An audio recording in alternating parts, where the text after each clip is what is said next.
E estamos de volta. E olha só, gente, quando falamos em vícios, é um assunto geralmente delicado e complicado. Mas você sabia que a reprogramação biológica pode ajudar? Esse será o nosso assunto com o terapeuta, né, Maurício Valente. A Núbia vai conversar com ele. Confira aí. E você já parou para pensar sobre os seus vícios, que eles podem estar relacionados a algum comportamento ou até as emoções? Então, o terapeuta Maurício, que também cuida dessa parte de reprogramação biológica, é criador também, vai explicar para a gente, porque geralmente as pessoas não param para perceber que tem essa relação, né, Maurício? Tudo bem? Boa tarde. Tudo bem, boa tarde, Núbio, mais uma vez. Prazer estar aqui com você, viu? Muito grato pelo convite. Maurício, explica para a gente, então, como que a reprogramação biológica trabalha essa questão dos vícios. Ok, Núbia. Os vícios a gente trabalha primeiro entendendo que tipo de vício é, né? E qual buraco ele quer preencher.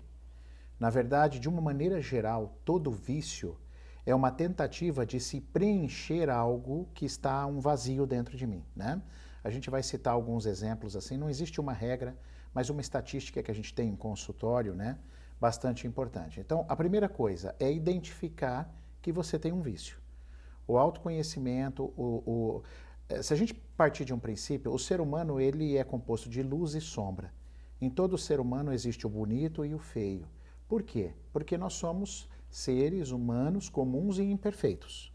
E como imperfeitos, a gente tem que aprender a olhar para as nossas sombras. O que acontece é que às vezes, muita gente, falo por mim também, às vezes a gente é criado para ser perfeito, né, pelos pais na nossa criação. Então parece que é uma vergonha se olhar para algum erro que eu fiz ou alguma falha que eu tenho, mas isso é humanidade. Isso é ser humano, justamente ser humano, tá? Então, por exemplo, quando você olha para os vícios, você pega vícios, por exemplo, do álcool. O alcoolismo, por exemplo, tem uma tendência fortíssima a você ter um conflito de afeto com a sua mãe. É muito comum, a incidência é muito alta de pessoas que estão no alcoolismo, se você investigar, é um vazio afetivo absurdo da falta da mãe. Já drogas e cigarro, estatisticamente, é a parte masculina, é o pai. Então, filhos drogaditos, se você olhar para eles, você vai encontrar uma resposta muito grande esse amor interrompido com a figura paterna, tá? O jogo também com a figura paterna. Então a gente tenta na reprogramação, porque a reprogramação ela é um método, ela é uma ciência que ela quer uma única coisa em você. Ela quer fazer você mudar o jeito de você ver as coisas. Tá? Então, assim, quando a gente muda o jeito da gente enxergar, a gente começa a fazer aquela famosa transformação interna. E é isso que cura. A medicina, a reprogramação, o reiki, qualquer tipo de técnica que você fizer, ela vai sempre tentar te mostrar um caminho. Mas a cura, ela vem de dentro. Então, você precisa se empoderar, você precisa se autoconhecer. Então, sem dúvida, entender de onde vem o vício, que tipo de vício tem, e não entender que é a obra do destino, né? Isso é extremamente importante para esse processo de você começar a acreditar que você possa encerrar essa dependência. E por isso, né, Maurício, que é importante cada pessoa perceber a emoção que traz por trás do vício, para ela entender e se autoconhecer e, peraí, se eu uso bastante, fumo cigarro, por exemplo, o que tem por trás? É importante ter essa distinção, né? Você, Núbia, colocou uma coisa fundamental. É a pessoa tentar entender qual é o sentimento dela. Existe um estudo que a gente faz na reprogramação biológica que você quer entender uma pessoa, siga os sentimentos. Os sentimentos é a fumaça, a necessidade é o fogo. Entende? Então, se você segue a fumaça, que é o sentimento, você vai chegar onde está o fogo, que é a necessidade da pessoa. Então, o problema é que a maior parte das pessoas não se conhecem o suficiente, ou por causa do piloto automático, não param para pensar nisso, para se conhecer. Então, eles estão naquele bolo, né? Eu estou bebendo, bebo por quê? Porque é líquido, jogo porque é gostoso, porque os amigos estão lá, e não percebe que está entrando num vício terrível, né? Agora, quando você peraí, por que eu estou bebendo, cara? Eu percebi que eu bebo toda vez que eu sinto raiva. Agora eu comecei a seguir os sentimentos. E por que eu tenho raiva?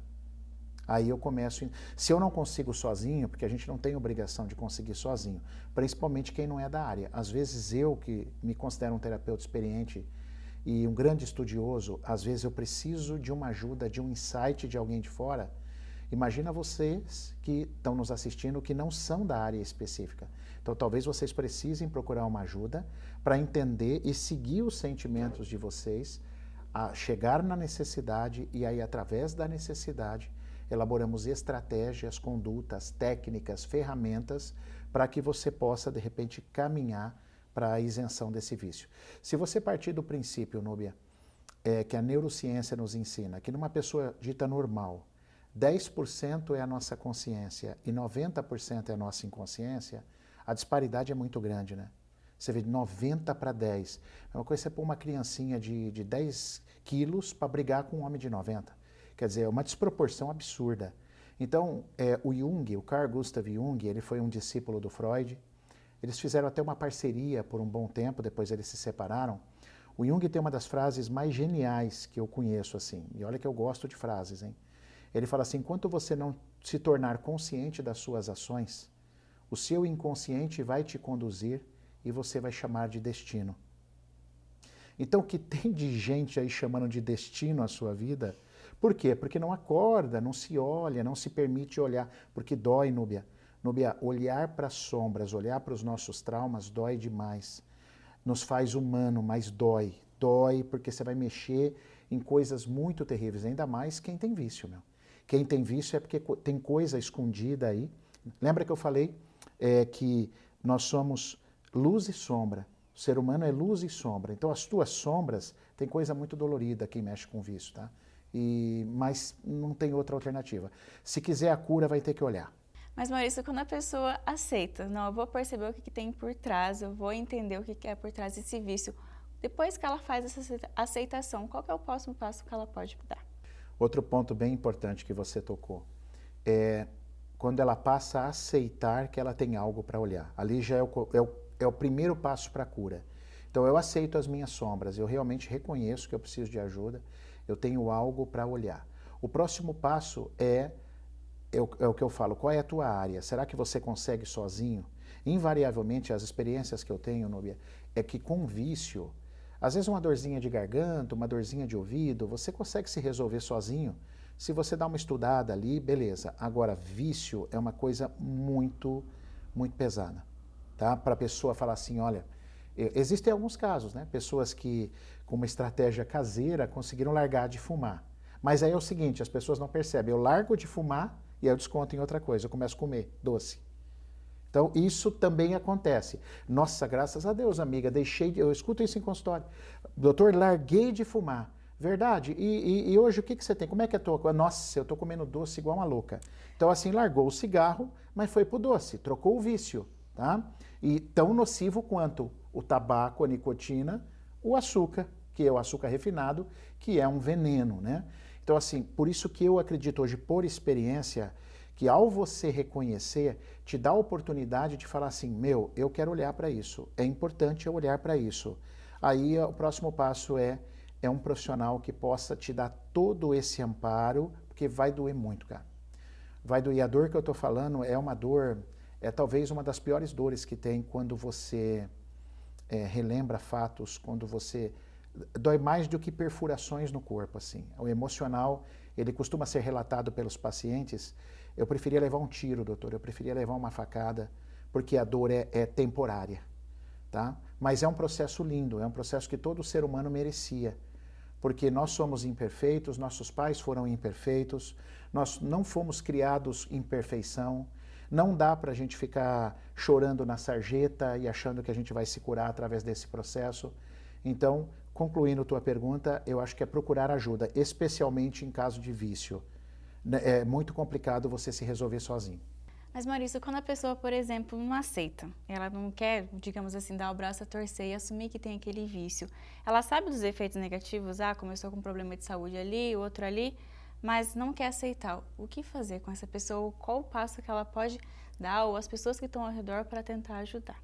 Olha, Núbia, a minha vida foi um desafio com relação a isso. Foi um desafio como terapeuta. Porque a minha vida inteira eu quis curar as pessoas. Eu ficava mal quando eu fazia um tratamento e aquela pessoa não tinha uma evolução. Ou quando, às vezes, até alguém da minha família, eu sabia que precisava de ajuda, eu falava, mas a pessoa não movia uma palha. Então aí eu continuei estudando. E aí encontrei um livro chamado Ordens da Ajuda. Ordens da Ajuda diz assim: você ajuda quem quer ajuda. Eu não ajudo quem não me pede ajuda. Por quê? Porque a maturidade de cada um, ela varia em tempos diferentes. Então tem uma frase bem famosa de um profissional que trabalha em Curitiba, que ele diz assim: cada um tem a vida que merece. Então hoje, eu só ajudo quem quer ser ajudado. Só que não é que eu julgo ou critico quem ainda não está pronto para ser ajudado. Eu apenas deixo com ele o que é dele. Então aquela pessoa que você colocou ainda resistente, não, eu não tenho nada não, eu sou o correto, o mundo está errado, isso é assim mesmo, isso é destino, o que nós vamos fazer? Se essa pessoa não está aberta para receber ajuda, você não vai conseguir entrar. Nenhum terapeuta vai conseguir entrar nessa pessoa. Então o que a gente pode é, nesse momento, apenas sentir muito.